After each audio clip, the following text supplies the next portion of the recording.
That was the Health Services Union. He was the head of that union. We have in the Hack Studio today two guests to talk through the biggest stories with you, including this one.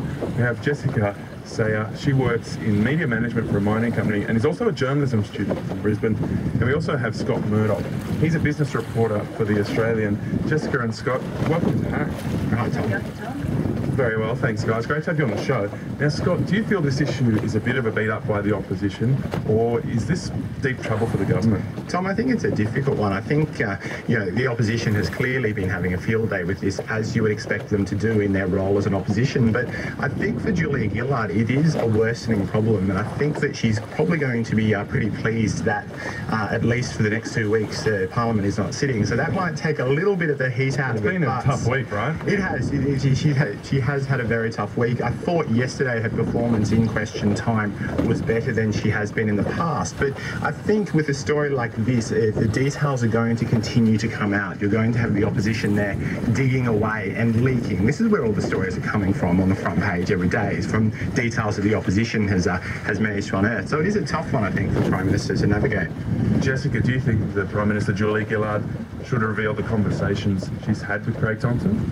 Yeah, to be honest, I think she should. I mean, credibility is so important for this government right now, and to be honest, it comes down to whether or not you believe Mr. Thompson, did or did not use that credit card for whatever he's alleged to have used it for. And if you're seen to be backing a guy who's just lying to the general public, then it's really not a good look for the Labor government. Earlier this week, Tony Abbott was all over the media saying this is a real distraction for the government. They should be doing the important things like running the economy and dealing with problems like asylum seekers. But then on the very same day, he was in Parliament bringing it up and really hurling it at them. Do you think there's a bit of hypocrisy there, Scott Murdoch? Well, look, I think there is, and I think this is the way that politics obviously works as well. As you say, on one hand, you're saying you're focusing on the issues at hand, but then as well, also scoring an enormous amount of political mileage out of it as well. So it was interesting that the government has tried to, I think, put a little bit of the emphasis back on the Liberal Party. They brought up the issue of Mary Jo Fisher, the senator in Adelaide, who has been charged with shoplifting, saying, well, both sides of politics, I don't think, are prone from it. So it's interesting that they've tried to deflect some of the trouble as well.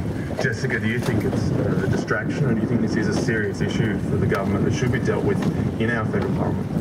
I do think it's a serious issue for the government, maybe not dealt with as publicly as it has been. It seems like the media's kind of taken the story and just gone wild with it. Well, as Scott said, it just keeps dripping out, doesn't it? Well, that's right, and I think that, while it's something that the government does have to deal with, I think Julia Gillard should be placing a lot more focus on what the Labor government is actually trying to get through Parliament at the moment, not necessarily talking about scandals within her own party.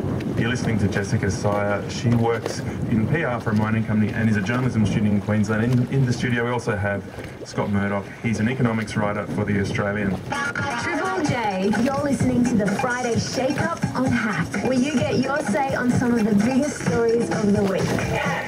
Yesterday, we took you to the Darling Downs in southeast Queensland, and that area is in the Surat Basin, which holds 65% of Australia's estimated coal seam reserves.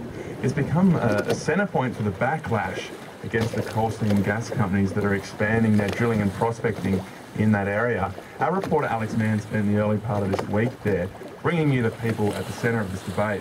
Hack, Triple J. We call them the land burglars because they come in and steal your land. And we had one here, and he basically said, well, you're going to get $1,500 for a well, and if you don't like it, we'll get the police. Would you like a gas well 70 metres from your home? I don't think so.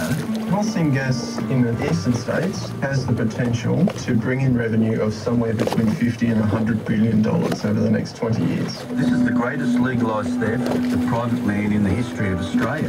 You can see how emotive the issue is. What is very hard to do is to separate the sense of violation from people who didn't, I guess, think that they had multiple resources.